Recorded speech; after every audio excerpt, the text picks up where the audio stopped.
Bonjour et bienvenue chez Agora. J'ai plaisir d'accueillir Madame Zineb Bennouna, créatrice d'événements sportifs, figure engagée dans l'univers du sport au Maroc et en faveur du sport féminin et ses actions associatives pour les femmes malades ou en rémission du cancer du sein. Elle est fondatrice du RAID Med, lancé en 2023, et a été directrice du RAID La Sahraouia pendant 8 ans.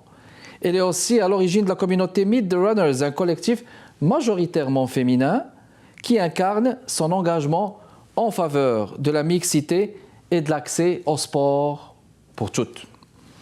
Zineb Bennouna intervient régulièrement dans les entreprises pour promouvoir le sport en milieu professionnel, un engagement renforcé par sa place au sein de la commission sport en entreprise de la fédération en tant que vice-présidente de la commission. Elle est également secrétaire générale de l'association Les Amis du Ruban Rose, où elle œuvre pour l'inclusion des femmes atteintes de cancer par le sport à travers les actions de sensibilisation et l'organisation de manifestations comme Octobre Rose. En parallèle, Zineb Bennouna, comme sportive, participe activement à des réflexions stratégiques sur l'industrie du sport à travers des réunions avec la CGEM Casa Events ou des échanges institutionnels sur le marathon de Casablanca. Madame Zineb Bennouna, je vous souhaite la bienvenue chez Agora. Bonsoir et merci pour l'invitation. Ça fait plaisir de vous accueillir, madame. On va parler du sport. Vous avez un magnifique parcours, on vient de l'entendre. Je n'ai pas dit tout, là, mesdames et messieurs. Vous allez nous parler juste de ce qui vous a poussé d'abord, s'il vous plaît, à vous engager justement dans le domaine du sport au Maroc. Quel a été ce déclic, justement? Alors oui, ça a été un déclic. Alors juste pour information, moi j'ai étudié à Montréal, donc j'ai quelques années à Montréal. Et c'est vrai que l'appel du pays, il a été plus fort alors que j'avais adoré mes années là-bas. Donc je rentre à Casablanca. Et là, je me cherchais un petit peu jusqu'au jour où j'ai eu l'opportunité de travailler dans le sport.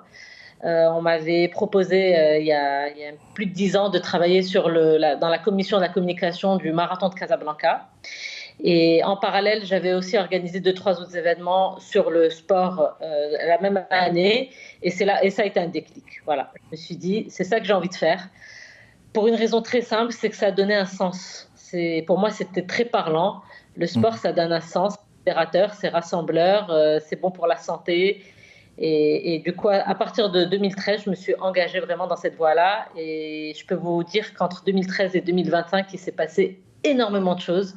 Et vraiment, ce qu'on faisait en 2013, on ne le fait plus aujourd'hui. Vraiment, en 10 ans, on a vu le secteur vraiment exploser et ce n'est que le début. Excellent. Puis, c'est quoi les difficultés que vous avez rencontrées? Parce que j'imagine faire le sport, il y a peut-être plus une présence masculine que féminine, là, on s'entend. Est-ce que vous avez eu ce genre de clivage, je veux dire, de difficultés? Sinon, quelles sont les difficultés que vous avez rencontrées en général? Bien sûr, il y a eu ces difficultés, mais il y en a eu d'autres aussi. C'est qu'au départ, il y avait très très peu d'engagement dans le sport, tant d'un point de vue des institutions que des participants. Donc c'était quand même très très difficile au début. Les entreprises, n'en parlons même pas. Il y a 10 ans, on ne parlait même pas de sport en entreprise. C'était effectivement très très masculin, ça l'est toujours, mais bon, de moins en moins, on milite dans ce sens. On avait beaucoup de mal à embarquer les entreprises sur le sponsoring, donc à nous aider à monter nos événements. Et les événements qu'il y avait, ils étaient mal organisés, c'était pas du tout pro, il y avait pas de gens formés. Donc tout ça, ça a été toutes les difficultés qu'on a rencontrées, qui étaient une opportunité aussi pour nous de tout mettre en place, mais bon, vraiment à la force du poignet. C'est-à-dire que ça a été beaucoup de difficultés au début. On voyait aussi d'un point de vue des fédérations sportives aussi, il n'y avait pas beaucoup d'engagement. Et ça, c'est de manière très objective. On peut voir le nombre d'athlètes que nous avons aux Jeux Olympiques. C'est souvent ça qui définit le travail des fédérations. Donc voilà, c'est beaucoup de difficultés qui ont été rencontrées. Et bon, il fallait choisir ses batailles et on les a prises une par une. Oui, et maintenant, ça va beaucoup mieux. Je n'ai pas réglé, mais ça va beaucoup mieux. Très bien. Fondatrice du RAID, mais lancée en 2023 et directrice du RAID La Sahraouia pendant 8 ans. Vous êtes aussi à l'origine de la communauté Meet the Runners. Rencontrer les coureurs, là, si on traduit. Voulez-vous nous dire plus sur ces engagements? Quel est le regard que vous portez aujourd'hui sur la place des femmes au niveau du sport marocain, tant, je veux dire, au niveau amateur que professionnel? Alors tout ça est très très lié. J'ai effectivement été directrice du RAID de la Sahraouia, qui est un RAID multisport exclusivement féminin. À travers ce RAID, on a embarqué les femmes atteintes de cancer ou en rémission, plutôt en rémission. Et c'est à travers toutes ces actions que j'ai monté Meet the Runners, donc la communauté des sportifs et des sportives surtout. Et ça a été une communauté essentiellement sportive, essentiellement féminine, pardon. Donc moi, en étant marathonienne et sportive, j'ai appris beaucoup de choses avec mon club que j'ai transmis ensuite dans cette communauté. Et le regard que je porte, déjà à l'époque, je pense que ça a aidé quand même des dizaines de femmes à se mettre au sport, pour plein de raisons. Elles ne savaient pas comment s'y prendre, elles avaient peur d'aller sur la corniche Casablanca toutes seules, elles ne savaient pas avec qui, donc cette communauté les a vraiment portées. Mais aujourd'hui, de toute façon, le regard que je porte aujourd'hui n'a pas beaucoup changé dans le sens où c'est plein de stéréotypes, où c'est très très masculin. Que ce soit le sport amateur ou le sport professionnel, c'est encore très très masculin. Donc voilà, moi tout ce que j'ai fait à travers mon engagement, c'est d'essayer de mettre les femmes dans le sport, de les pousser. J'ai beaucoup milité pour les femmes, j'ai organisé beaucoup d'événements aussi orientés pour les femmes, pour les mettre au sport et pour qu'elles s'émancipent aussi. Parce que c'est un outil d'émancipation formidable et on le voit aussi sur le terrain, que ce soit en zone rurale ou dans les zones urbaines. Excellent, oui. Quand vous dites que c'est un outil d'émancipation extraordinaire, j'ose présumer, non seulement pour les femmes, mais pour les hommes aussi, que ce soit à titre personnel ou professionnel. Très bien, on va faire juste une pause et on revient tout de suite, mesdames et messieurs. J'accueille Madame Zineb Bennouna du Maroc, qui est créatrice d'événements sportifs, qui a fait beaucoup de belles choses au niveau du sport. Et remarquez, on peut entreprendre beaucoup de choses au niveau du sport en tant que leader, et les résultats ne peuvent être que probants et crédibles, justement. Alors, on vous revient dans les prochaines minutes, restez avec nous. De retour avec vous, mesdames et messieurs, on parle sport. Pour cette fois, j'accueille Madame Zineb Bennouna du Maroc, créatrice d'événements sportifs. Il y a de magnifiques photos qu'on aimerait vous montrer justement. Regardez, il y a une concertation d'hommes et de femmes sportifs là, qui se projettent dans la nature là, au niveau du marathon ou de la course là. Regardez bien, c'est magnifique. Selon vous, Madame Bennouna, est-ce que le sport peut-il être un levier d'émancipation incontestable là, pour les femmes et les hommes à la fois? Oui, tout à fait. C'est un levier d'émancipation pour les deux. De toute façon, ça libère le corps, les énergies, l'esprit, tout. Ça donne de la confiance, ça crée de la discipline. Et pour les femmes en particulier, c'est une manière aussi de prendre leur place, de casser toutes ces injonctions liées au corps. C'est aussi un espace où on se dépasse ensemble, peu importe d'où on vient. Les femmes, ça les réconcilie avec leur corps, ça les rend plus fortes. Ça les aide à prendre leur place.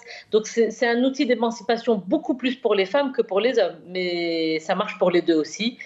Et personnellement, j'ai monté des programmes dans le sud du Maroc, justement dans les zones rurales, où on est allé justement mettre des femmes au sport dans les zones rurales, et on est revenu quelques années après et on a vu l'évolution qu'ont pris ces femmes et puis comment elles se sont émancipées à travers le sport. Et c'est là que c'est très tangible en fait pour nous. C'est un outil d'émancipation, c'est indéniable. Très bien. On va arriver justement à cette question des zones défavorisées, l'insertion, l'intégration des femmes ou l'accès des femmes et des hommes au sport. Vous avez entrepris le RAID, d'après les photos là, qu'on vient de voir là, c'est un investissement non seulement personnel, mais comme vous l'avez dit au début, Madame Bennouna, c'est qu'il va falloir chercher tout le temps des sponsors. On est là dans le côté, n'est-ce pas, subvention, aller chercher du soutien, parce qu'on ne peut pas fonctionner là sans appui matériel. Là. J'aimerais qu'on parle des politiques publiques en matière de développement du sport au Maroc. Comment est-ce que vous voyez ces politiques en matière de soutien et de développement des sports? Est-ce que vous pensez qu'elles sont suffisamment inclusives? Alors, nous, on avait mis beaucoup d'espoir dans les assises du sport en 2008 parce que justement, il y avait une feuille de route à horizon 2020. Et aujourd'hui, quand on voit ce qui se passe, après, c'est une stratégie qui a été intégrée dans le nouveau modèle de développement aussi, qui est sorti il y a quelques années, et qui reconnaît le sport comme levier de cohésion sociale, d'inclusion, de développement humain, etc. Et on voit que ce qui était sorti justement des assises, on en est encore loin. C'est-à-dire démocratiser l'accès au sport, améliorer la gouvernance des fédérations, etc.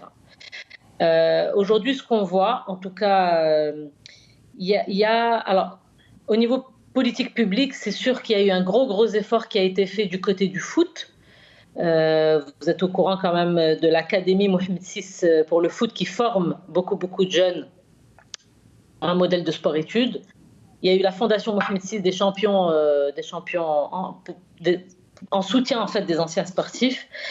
Et la SONARGES, donc la Société nationale de réalisation et de gestion des équipements sportifs. Donc il y a eu des choses qui ont été mises en place, mais ce n'est toujours pas suffisant. On peut parler des fédérations aussi. Les fédérations aujourd'hui, quand on voit le nombre d'athlètes marocains qu'on a au JO, ils ne sont pas encore assez formés. Nous, d'un point de vue privé, parce que nous on est vraiment les privés, on a le soutien de certaines institutions, comme la Marocaine des Jeux et du sport. Mais tout ça reste encore insuffisant pour un développement à plus grande échelle. Eh bien, donc, il faut qu'il y ait quand même un équilibre, là. On s'entend, là. Parce que si on finance bien le sport, ou le soccer, comme on l'appelle ici au Québec, c'est le football au Maroc, là. Si on le finance bien, il faudrait bien qu'on finance quelque part aussi l'athlétisme bien comme il faut, qu'on finance le football. C'est une question aussi, n'est-ce pas, d'équilibre. On va revenir à ce point, si vous permettez, Madame Zineb Bennouna, de votre point de vue de professionnel des sports. Comment améliorer l'accès au sport dans les zones rurales et défavorisées? Alors déjà, le sport, il ne faut pas que ce soit un luxe et il ne faut pas que ce soit juste pour les populations favorisées, justement. Parce qu'aujourd'hui, on voit le sport, on voit beaucoup de salles de sport ouvrir, etc., qui sont très chères. Donc, il faut que ce soit déjà plus démocratisé. Et dans les zones un peu plus rurales, il faut améliorer l'accès au sport par deux choses essentielles. C'est des infrastructures de proximité, il y en a très peu. Et quand il y en a, on arrive au deuxième point qui est un vrai problème, c'est de former. Oui. On a aujourd'hui des infrastructures, mais il n'y a personne pour les faire tourner. Donc la formation joue un rôle très important de tous ces encadrants, de ces coachs, de ces formateurs, en tout cas de tous les encadrants de ces infrastructures. Et ensuite, évidemment, il faut travailler avec le transport, les activités, les collectivités, tout ça pour mettre tout ça en lien.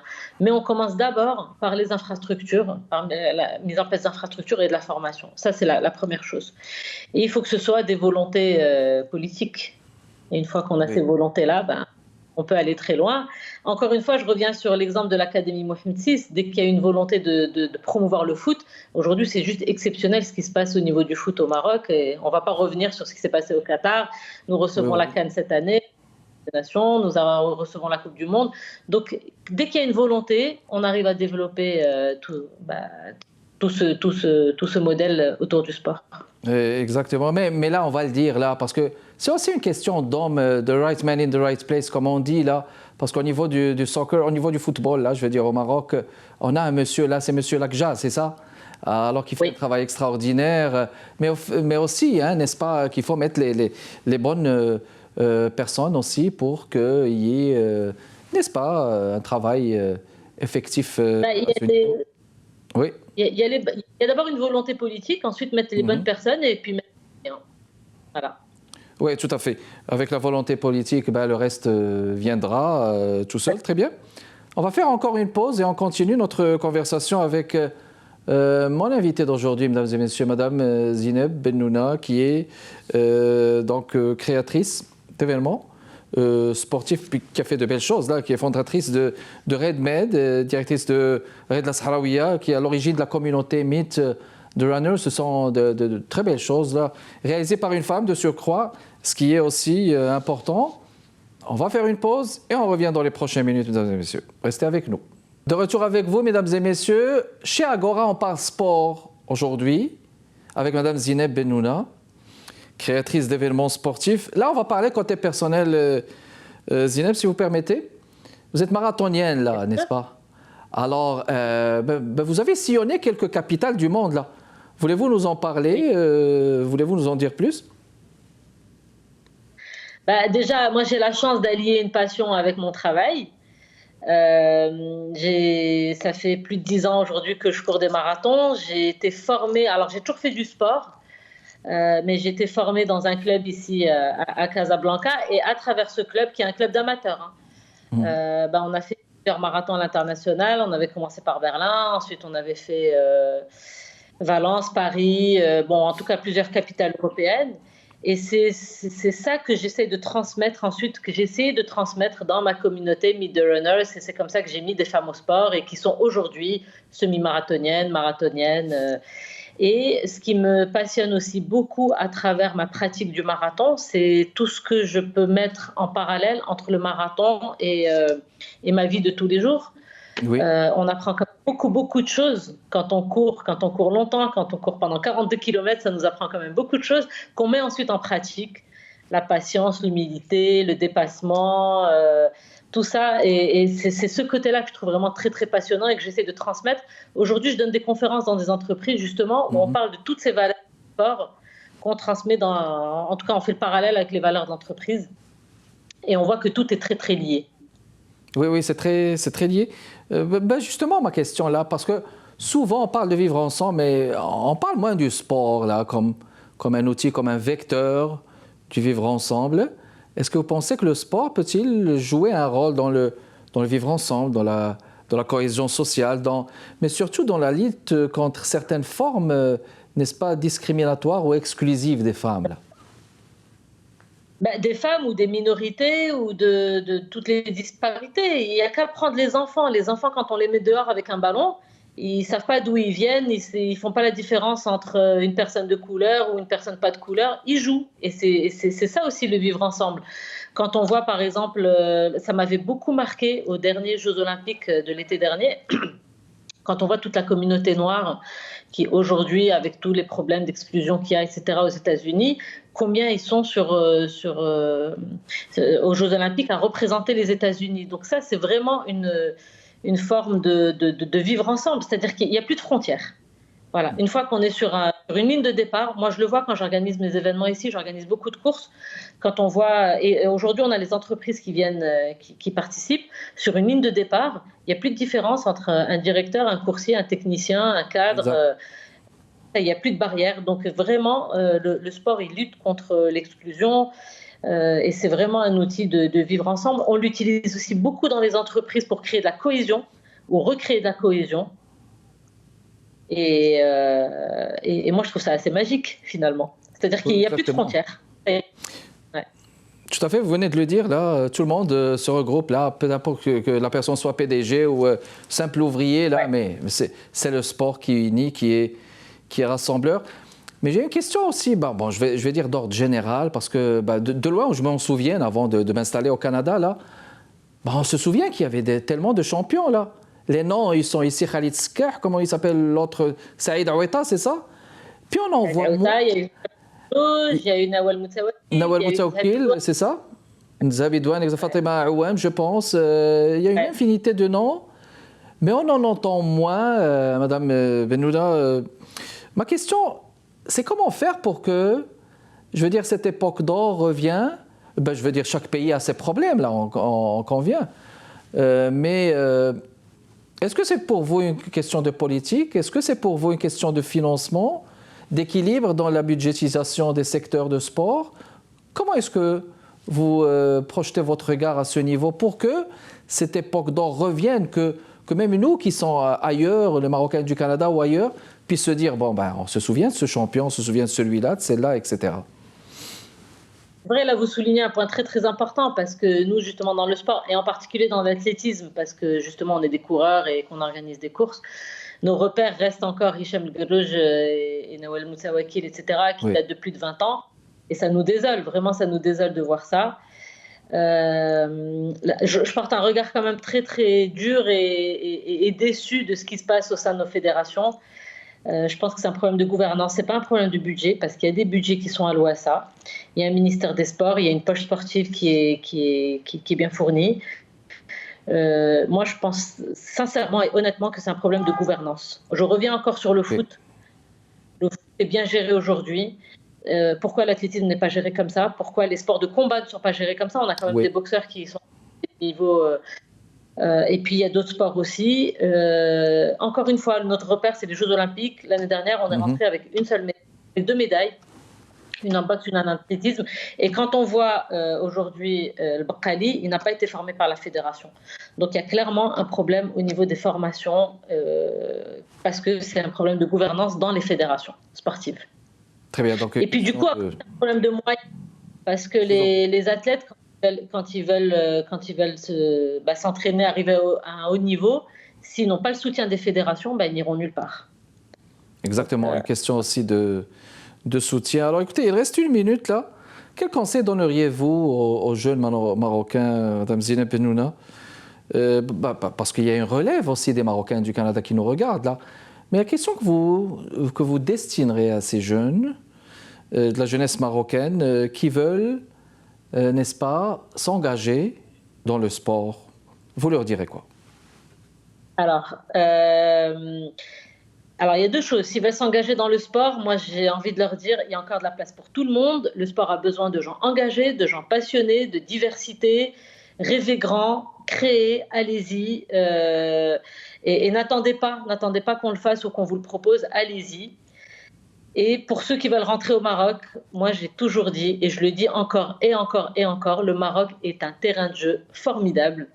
Donc venez juste créer, il y a plein de choses à faire, on est en plein développement et il y a encore vraiment de la place pour tout le monde. Ne pas oublier que le sport est un langage universel et que si on fait le pont entre le Canada et le Maroc, le sport est un véritable outil pour faire ce pont entre les pays. Donc ne limitez pas, n'ayez pas de frontières et allez-y. Créez vos propres espaces, créez vos projets, vos événements. Moi vraiment je les encourage parce que d'abord c'est passionnant de faire ça et que ce soit au Canada ou ici, il n'y a pas de frontières dans le sport. Très bien, merci beaucoup d'avoir répondu à notre invitation, Madame Zineb Bennouna, qui nous parle du Maroc, créatrice, je vous en prie, d'événements sportifs, qui a fait beaucoup de choses. Est-ce que vous avez un site web, les gens qui aimeraient voir là, est-ce qu'ils rentrent juste sur Google? Comment fonctionner à ce niveau? Alors, on n'est pas très bon sur le site web, mais on est meilleur sur nos pages Instagram. Donc, on a 2 pages, c'est Meet the Runners et la page Red Made by Saidia Resort, qui est donc l'événement qu'on organise. Et justement, on aimerait l'ouvrir et on aimerait recevoir les Marocains du monde qui viennent découvrir leur pays à travers des événements sportifs. Excellent. Alors, merci beaucoup. Merci de votre continuer l'intérêt, mesdames et messieurs. Kamal Benkiran avec vous chez Agora. Prochain rendez-vous jeudi à 15h30. Portez-vous bien. Au revoir.